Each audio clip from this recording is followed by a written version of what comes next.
This is a really fun lecture, and this is my favorite way to start the course. Every year, we like to start this course with an examination of the evolution of some sort of disease. Usually, it's an infectious disease, something that can be transmitted from one individual to another. Sometimes it's Ebola virus, sometimes it's malaria, sometimes it's the flu, influenza. But most years, and this year, I like to start the course with a deep dive into the evolution of human immunodeficiency virus, HIV, the virus that causes AIDS. And it's just a really fun place to start the lecture for me, because in part because it conjures up so many various thoughts in your mind. When you hear the term HIV, perhaps you respond to that term with deep-seated fear and panic, as is what was the case in the early 1980s when the virus was first being characterized. It became, understandably, a huge human health concern. It's a story about that. The story of HIV is a story about ecology as well, interactions between species, between the virus and us, between other non-human primates and us, and the way in which we interact with wildlife can affect our own susceptibility to disease as well as the health of wildlife populations. There's a lot of good news in the story of HIV and how by using basic information about its biology and evolution, we've been able to control it to a large extent. HIV is no longer the death sentence that it was in the early 1980s, and that's thanks to ingenuity in the designing of antiviral drugs.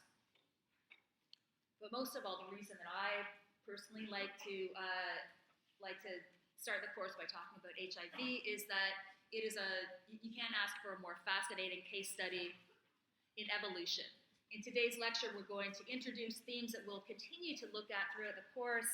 Themes like, how everything has an evolutionary history, and what sort of detective work do we need to do to figure out that history, and how living things and even non-living things like viruses are subject to the fundamental principles of natural selection.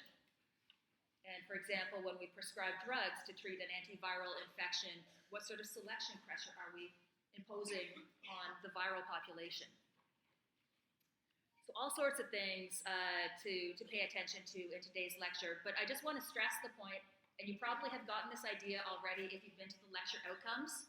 You'll see that there's a bunch of lecture outcomes for today's class, but the most important one, the one that's sort of highlighted in yellow, is the one about evolution by natural selection.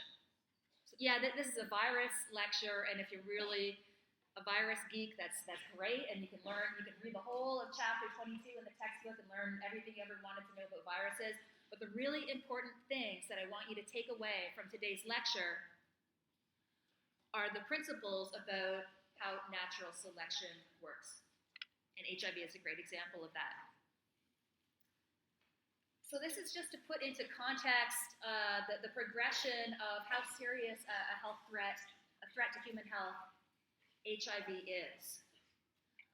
In 2001, 18 years ago, the killing power of HIV and AIDS-related diseases was pretty much at its peak. There were about 2 million AIDS-related deaths each year worldwide in the year 2001, when you guys were just tiny little babies. And so the death toll then of HIV-related illnesses were the equivalent of 2 World Trade Center or September 11th scale attacks happening each day. That was the death toll associated with HIV globally. Now, as you can see, in the last couple decades, rates of new HIV infections have gone down, and rates of deaths due to AIDS have also gone down. That's really good news. We're going in the right direction, thanks to drug development, of some of which we'll talk about today, but it's still pretty horrifying. We're still close to 1 million deaths per year globally being caused by AIDS. And if you put that in perspective with other infectious diseases,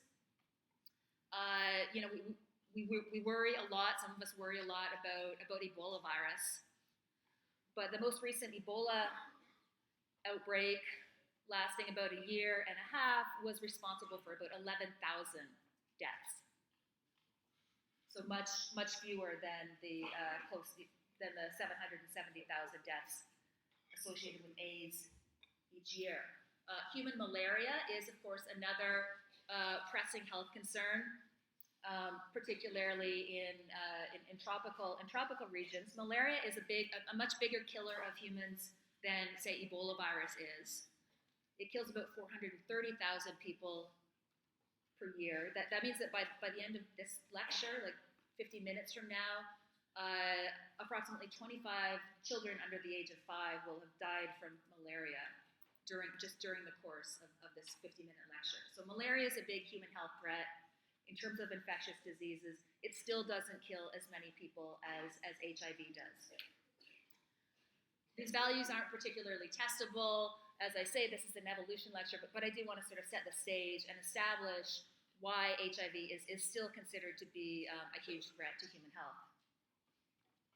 And again, just more figures to put this in perspective. 2018, of course, is the last year for which we have data available, and about 36 million people by then had died of HIV, and approximately that many were currently last year living with HIV.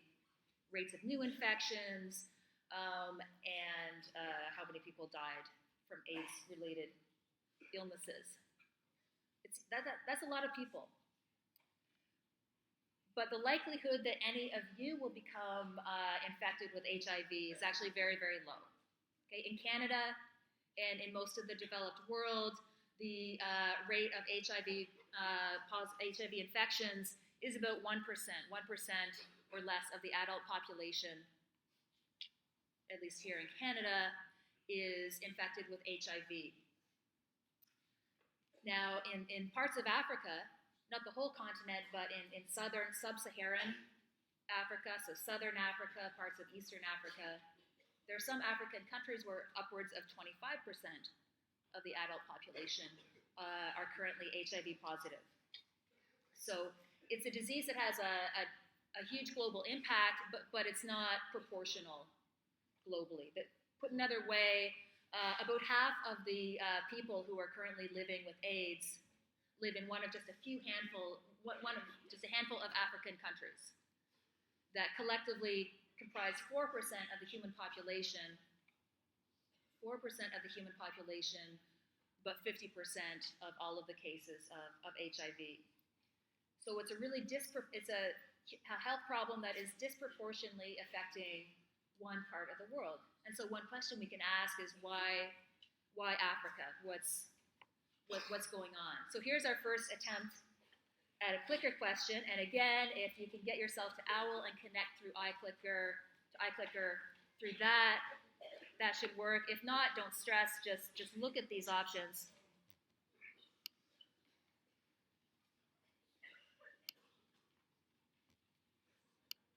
And you can talk to your neighbor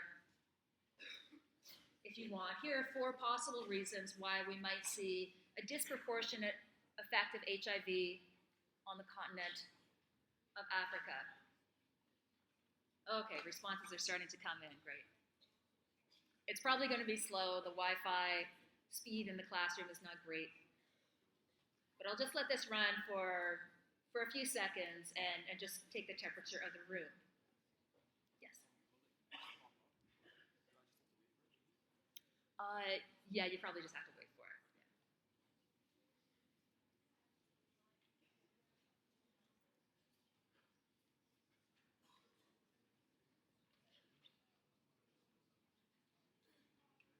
Yeah. Okay, we'll see if we can get to 50 responses, and then I'll stop this.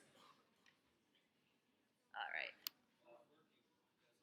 It's not working? Okay. Were you connecting through OWL? Okay. I'll talk to Nikki about it. I think it's a function of the internet in the room. It's working for some people, and so we can at least see what the majority opinions are. Okay, and so the most popular answer here has to do with economics. Most of these African countries that are, particularly those that are hard hit by HIV, do tend to have low gross domestic products. The income levels are pretty low. But that was actually a trick question. Low-income countries cannot afford the vaccine that protects against HIV. Do we have a commercially available vaccine that protects against HIV? There are some vaccines that are now in clinical trials, various stages of testing, and there are researchers here at Western that are working on HIV vaccines, but as of now, there is no widely available vaccine. It doesn't matter what country you live in, we have yet to develop a vaccine. This is because HIV evolves very, very, very rapidly, and so even if we could develop a vaccine that protects against all of the strains that are circulating now, within weeks, those strains would have changed to the extent that vaccines would no longer recognize them. The second most popular answer was B, and that's actually the correct answer. The reason that we think that the continent of Africa is much harder hit by HIV than other parts of the world has to do with the evolutionary history. When was it, where was it that the disease first began infecting humans? And HIV, human immunodeficiency virus, turns out to be descended from a closely related family of viruses that infect not humans, but non-human primates, simians. So HIV was spread to humans through some sort of transmission event. Maybe a non-human primate bit a human, or a human ate meat from a non-human primate that was infected with a similar virus, and that is how the disease spread to humans. That happened in Africa, not any of the other continents. And so Africa represents ground zero for the virus. If any of you answered C, you actually aren't completely out to lunch. It's sort of beyond the scope of today's lecture, but there are probably some of you in this room do have alleles that make you better protected against HIV than most of us. So there is some genetic variation in humans associated with at least partial protection from HIV, but we think that that's not why HIV is most common in Africa. HIV is probably most common in Africa because that's where the disease got started. That's where it first began infecting our species. So HIV is an example of what we call a zoonotic disease, a disease that was originally present in non-human animals and was transferred somehow, whether that's through eating an infected animal or being bitten by an infected animal, or whatever situations your brain can come up with. Somehow, the first human was infected with a simian immunodeficiency virus. And this is not really surprising, because if we look at other infectious diseases, other emerging or new infectious diseases, about 3/4 of those we got because of contact with animals. So there's one form of virus or bacterium or fungal parasite that infects, say, pigs or chimpanzees or gorillas or frogs. And then because of contact between humans and some wildlife or farm animal species, the disease is sometimes able to jump to humans. That's called a spillover event. And a zoonotic disease is a disease that's transferred from non-humans to humans. And yes, it does sometimes work in the other way. There are also what we call anthropootic diseases that are transferred from humans to livestock animals or from humans to wildlife. So for example, if you go out and handle frogs without washing your hands first, sometimes that is one of the reasons for the big amphibian die-off, that there are fungal parasites that are on the hands of humans that when they're transferred to the skin of frogs can make the frogs very sick. And likewise, zoo animals often get respiratory diseases that they catch from human visitors to the zoo. Now, what kind of spillovers are more likely In general, because our physiology is more similar to, say, apes and monkeys than it is to frogs or birds or maple trees, we are more likely to have spillover events between closely related species. So we are more at risk when we handle the blood of our very close relatives, chimpanzees or gorillas, than if we than if we're exposed to, say, the blood of a mouse or a bunny. So spillovers are more likely to happen between two species that are closely related to each other, because it's more likely that a parasite, a virus, or a bacterium that can survive in one type of host can also survive in a host with similar physiology. And interestingly, the immunodeficiency virus that gave rise to HIV isn't actually all that lethal in its non-human animal host. And this is a general pattern that we see in spillover events. So if we think of the original host, in this case the non-human animal, typically viruses are not particularly harmful in the reservoir host. It's only after the spillover event occurs and a virus or some other type of infectious disease is now infecting a new species of host that we see a big uptick in the degree of harm associated with infection. Later on in the course, we'll talk about why that is. Why is it that SIVs infecting non-human primates just maybe give them the sniffles, whereas HIV for humans, the result of the spillover is, if you don't have medical treatment, it's a death sentence. So some fun facts about zoonotic diseases. It turns out that although HIV has only been infecting humans for a relatively short amount of time, its ancestor virus, the simian immunodeficiency viruses, the SIVs, various strains of those have been circulating in other species of apes and monkeys for millions and millions and millions of years. SIV has a really long history of infecting non-human primates. And people have been able to sequence the nucleic acids, so sequence HIV. There turns out to be multiple different strains of HIV. They're shown in red here. The one responsible for the current health crisis is up here at the top, HIV-1 subtype M, although you don't need to remember that. But it turns out that there's other subtypes of HIV, other types of HIV, and so as best we can tell, it seems like, no, there hasn't been just one single spillover event, one human that ate one chimpanzee and then it acquired HIV. That's how HIV jumped to humans. There seem to have been at least 4 or 5 independent spillover events. So at one point in the past, humans acquired HIV type 2 from monkeys, from old world monkeys. At another independent occasion, humans acquired HIV from chimpanzees, and that seems to have happened several times. We can actually backdate. We can count up how many sequence changes have happened. How different is HIV from, say, this ancestral SIV? And we can estimate, using the molecular clock, based on knowledge of how fast mutations usually happen in this type of virus, we can estimate how long it's been since that original spillover event. Now, I said we first became aware of this disease in the 1980s.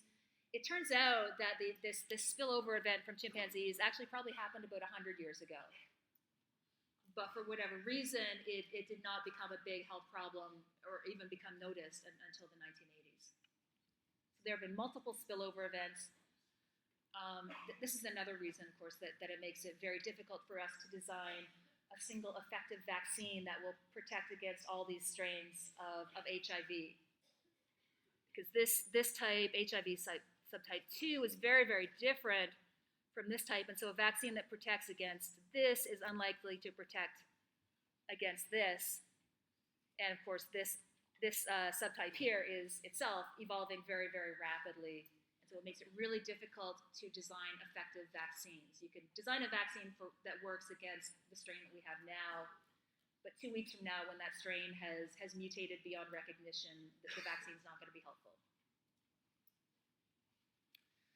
So that's just a little primer on HIV. I want to take a step back now and talk about general principles of viruses and also some information about retroviruses, the specific type of viruses that HIV is part of. Okay, if you've done the reading, I won't put anybody on the spot, but if I were to put you on the spot and say, okay, here's a phylogenetic tree, here's a tree of all life. Animals are up here, we've got bacteria, we've got archaebacteria, we've got plants over here. Where do we put the viruses? What would you say? Yeah, in the stripes. Yeah, viruses don't belong anywhere here. They are just separate from the tree of life. Yeah, remember why that is? Why we don't try to place them on? Yeah.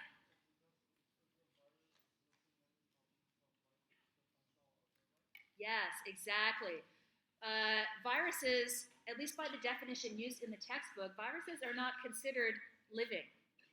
Okay, because if you define life as being comprised of cells and having an independent metabolism,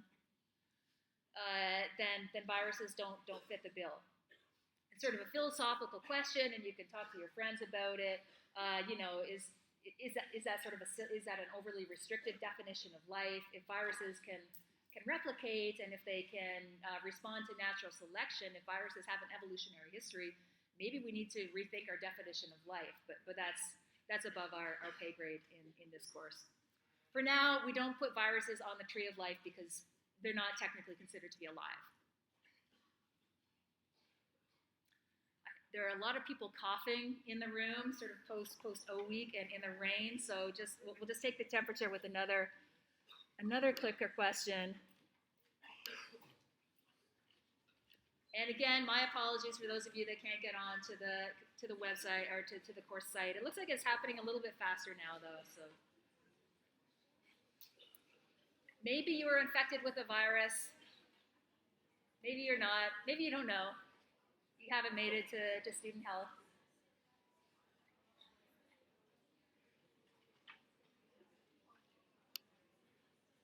Okay.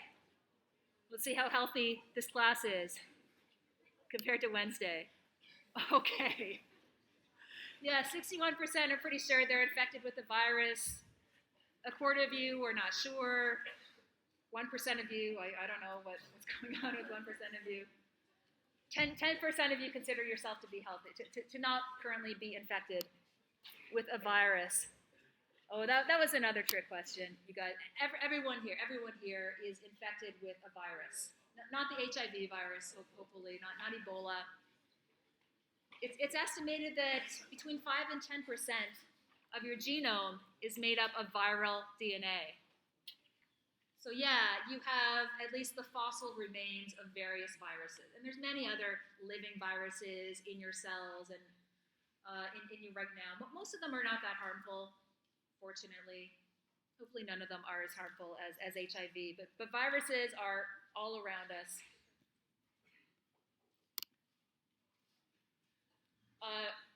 Hopefully you know that if the doctor tells you you have a viral infection, you're not going to ask for a prescription for antibiotics, because viruses are different from bacteria and fungi, which are the targets of antibiotic treatments. There are drugs that you can take that will slow or stop the progression of a viral disease. We call those antiviral drugs. But there's not as many antiviral drugs out there as there are antibiotics, because they're harder to design. And as well, if you do have an antiviral drug, they tend to have relatively more harmful side effects compared to an antibiotic that you might take. Yes, question? Yes. Yeah, and we will be getting there in just a sec. That's a great question. Yes, we do have antiviral drugs that are developed against HIV. But in general, it's hard to develop antiviral drugs, and they tend to have bad side effects. Yes?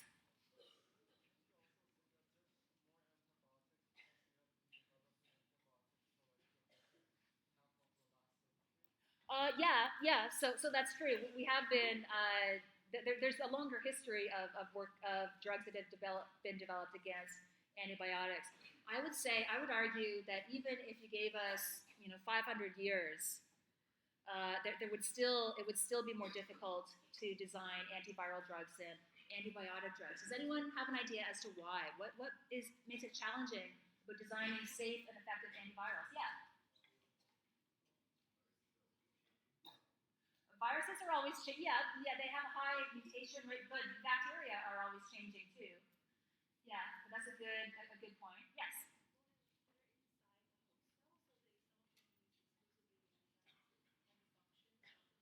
Very good. Viruses are obligate parasites. Okay, viruses are so parasitic that almost everything they do uses not their own machinery, not their own enzymes, but it's almost all using the enzymes and the proteins and the structures of the host cell. Okay, and so what that means is that it's very difficult to identify stages or functions that the virus needs to happen that aren't also critical to the survival of the host cell. So yeah, you could invent, you could find a chemical that stops protein synthesis, for example. If you have this chemical, then protein synthesis can't happen. And yeah, that might take out it would take out the virus, but it would also kill the host. Okay, so it's very challenging finding things that the virus needs to do that are distinct from the physiology of the host. So viruses are obligate parasites, and they're just really weird. We don't try to put viruses on the tree of life that I showed you that cartoon a few slides back, and instead we have this weird sort of floating pizza floating out there in outer space, and we call this the virosphere. And there's viruses that have an RNA genome and a DNA genome. There's viruses that have their genetic material in double-stranded versus single-stranded form. There's viruses of different shapes. There's viruses with, relatively a lot of genes, maybe as many as 10 or 15. There's viruses with very few genes, only 4 or 5. All kinds of viruses out there. Okay, this diagram here hopefully will look pretty familiar to anybody coming out of high school biology. This is the usual way in which we think that information flows. So DNA can replicate itself. DNA can be used as a template to make more copies of DNA. DNA can also be used as a template to make RNA through the process of transcription, and RNA can be translated to protein. This is the way the flow of information works in you and in me and in all cellular life. A weird thing about retroviruses, HIV is a specific type of virus called a retrovirus. And retroviruses have their genetic material in the form of RNA, not DNA. So it's starting from this point.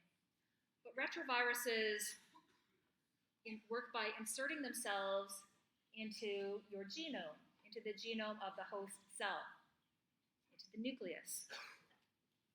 You have a DNA genome, of course, and what this means is that once HIV infects or enters a host cell, it has to go through an extra step known as reverse transcription.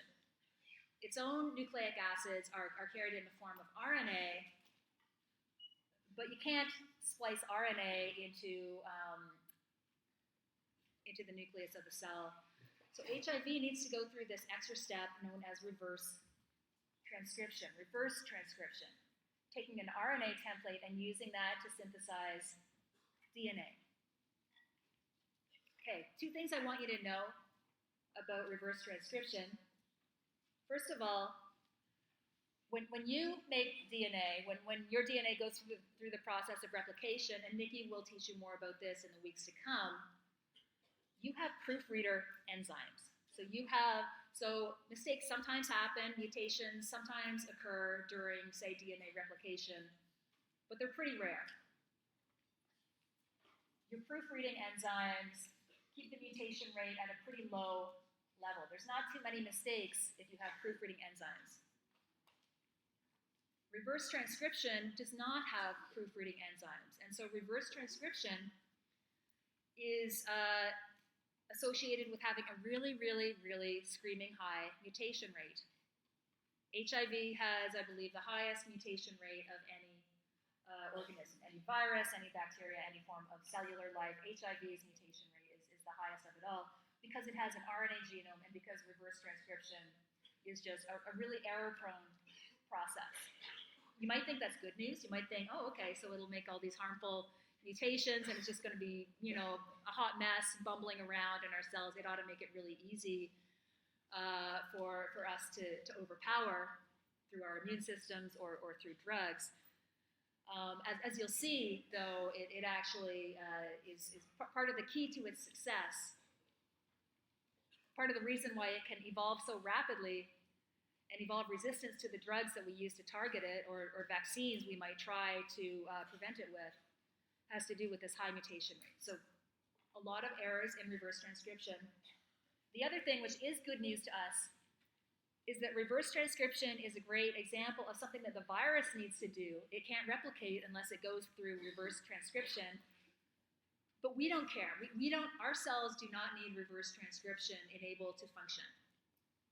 So what this means is if I had some purified RNA from HIV and I ran over and I injected it in somebody, they wouldn't actually, I think, get sick. I haven't tried this. I wouldn't try it. But we don't have enzymes that allow us to carry out reverse transcription. That's not something that we need to do. Yes, question?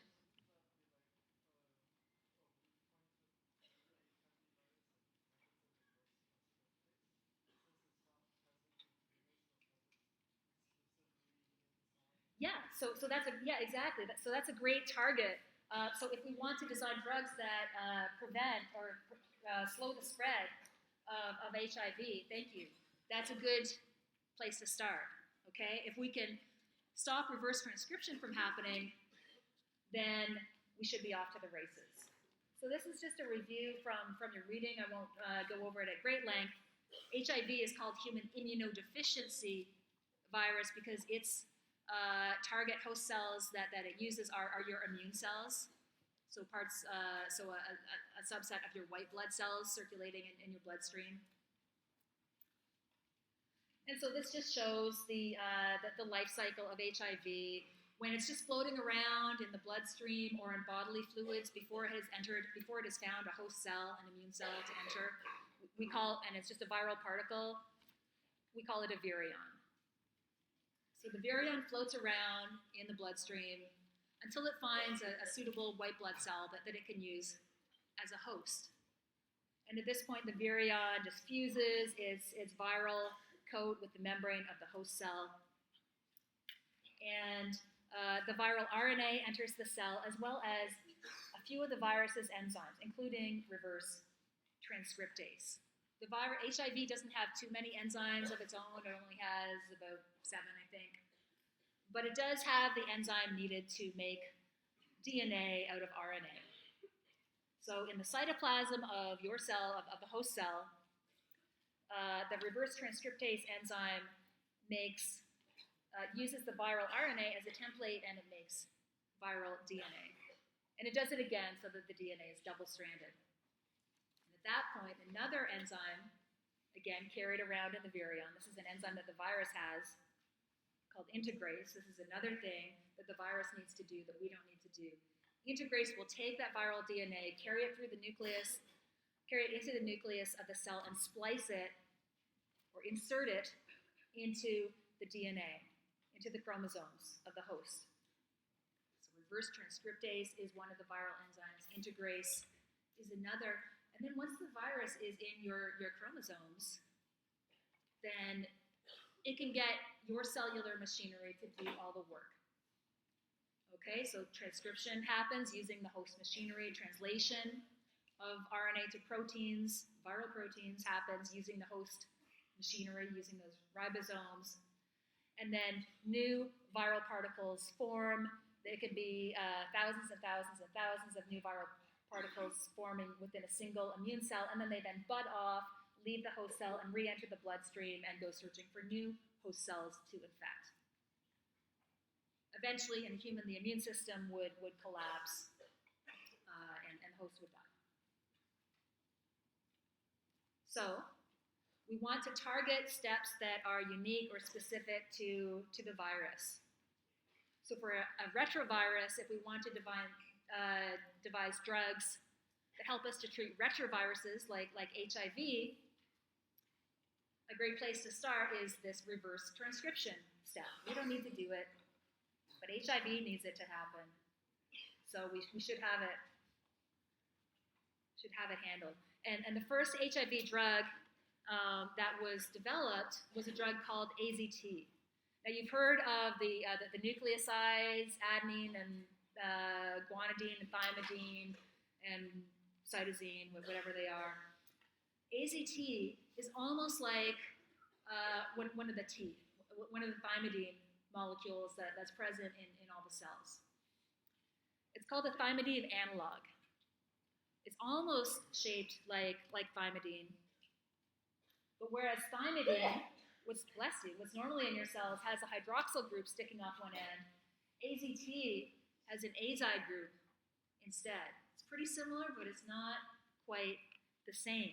And so the rationale behind the development of this drug was that here's the reverse transcriptase enzyme, and it's going along the template strand of viral RNA, and it's grabbing on, okay, there's an A, there's a G, there's a C, now I need a T.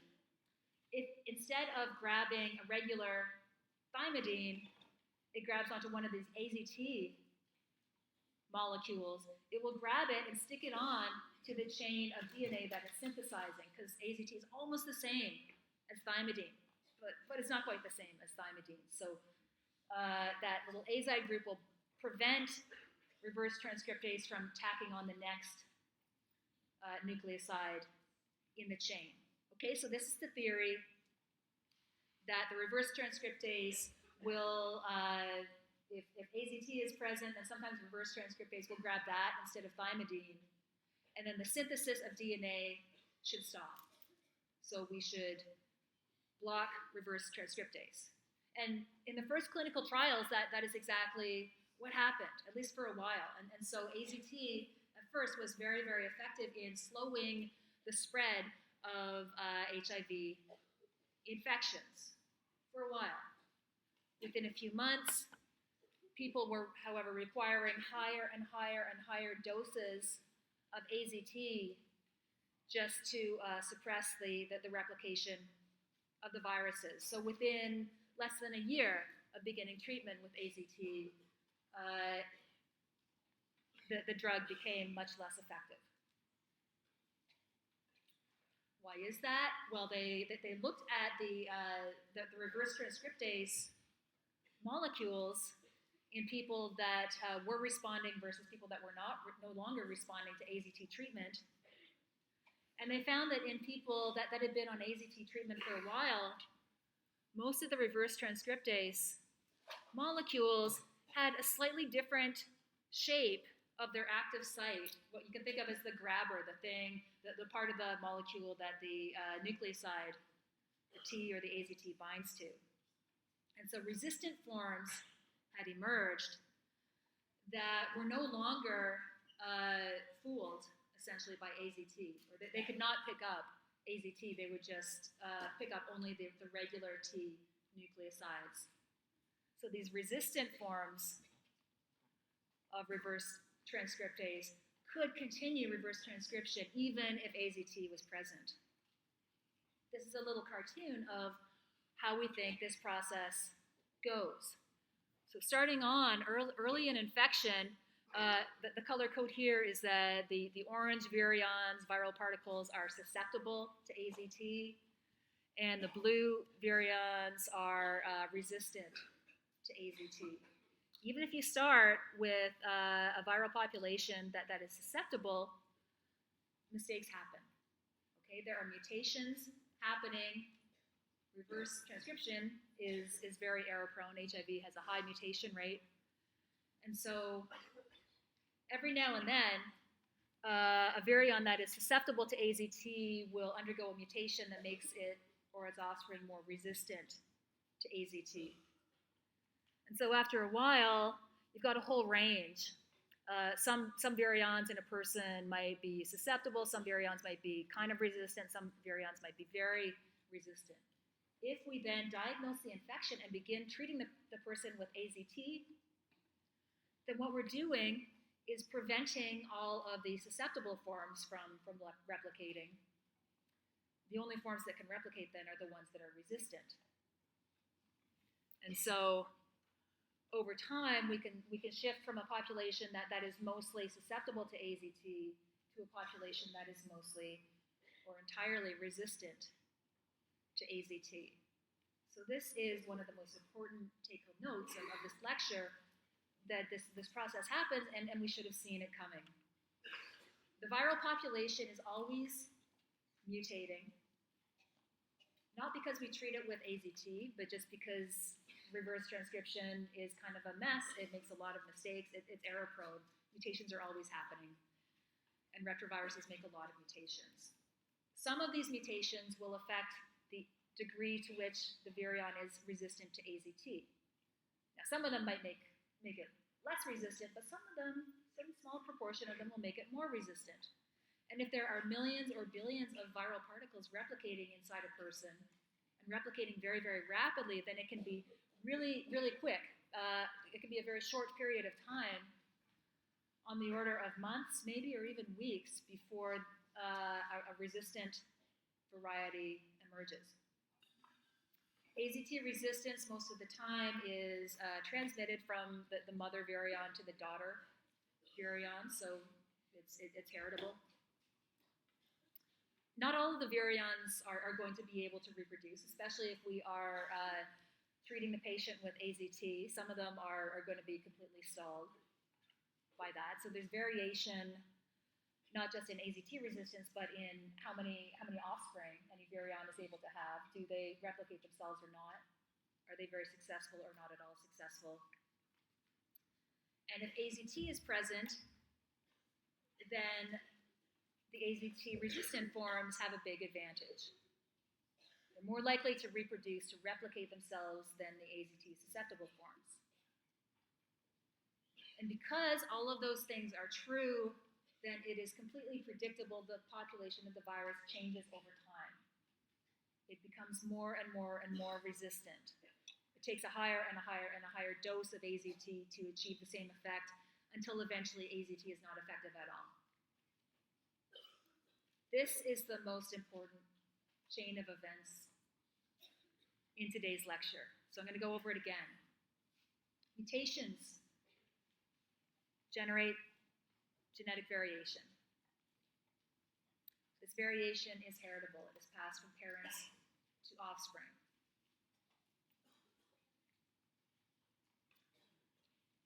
Not all of the virions reproduce. Some are more successful than others. And the degree to which they can reproduce depends on whether they're susceptible or resistant. Some forms are more likely to reproduce than others in a given environment.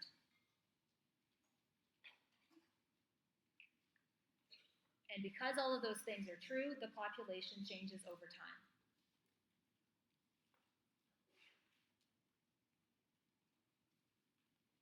So we have variation in the population. Some things are relatively resistant, some things are relatively susceptible. Survival is non-random with respect to that variation. The resistant forms in this environment have an advantage over the susceptible forms. We have variation and non-random survival that results in evolution by natural selection. So evolution by natural selection isn't always slow, it can be fast. This is just recapping what I said. There's a lot of variation in the viral population, and it's because we were using antiviral drugs.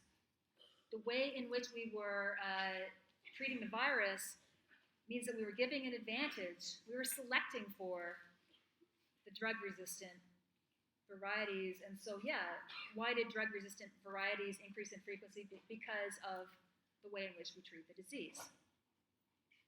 This is a really important point. Sometimes people come in here with the idea that the virus developed, the mutation that improved AZT resistance happens because it would be useful. Because we started treating with AZT, that's why the mutation arose. That's not true. Mutations are always happening regardless. They're just random errors. Sometimes mutations happen that improve something. Sometimes mutations happen that make things worse. Sometimes mutations happen that have no effect on fitness. Mutations are always happening. Even if we never treated the person with AZT, those resistant forms would have still occurred. Those mutations would have still happened, but they would not have had a selective advantage. So what's the role of the environment? It's not that the environment causes particular useful mutations to happen, but the environment affects the fate of those mutations. Mutation proposes, generates variation.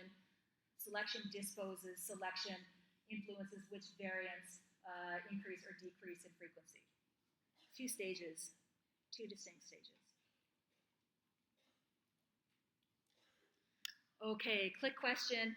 Given a choice, if you don't want multi-drug resistant strains to arise, and we have, say, 4 or 5 different drugs now to treat HIV, is it better to use them all at the same time in a drug cocktail, or is it better to sort of dole them out one by one?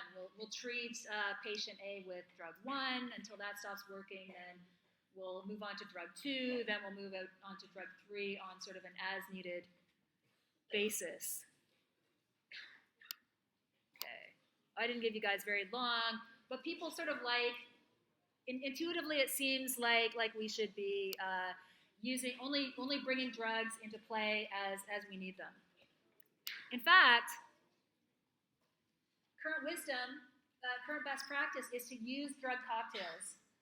Okay, and the reason is that it's just a numbers game. It's almost certain that if you are just using a single drug to treat something that evolves as quickly as HIV, within a month or so, a resistant mutation will occur. And then you move on to the next drug, and then within a month of that, it will develop resistance to the second drug, and now it's resistant to both. But if we use a drug cocktail, if we treat the virus with multiple drugs all at the same time, then it's not enough to have that 1 in a million resistance to drug 1. You also, at the same time, the same viral particle needs to have another 1 in a million resistant mutation to drug 2. And if you have 3 or 4 drugs, then the odds become even more infinitesimal that a virion will simultaneously get all of those protective mutations at the same time. That's the rationale for drug therapy or drug cocktail therapy.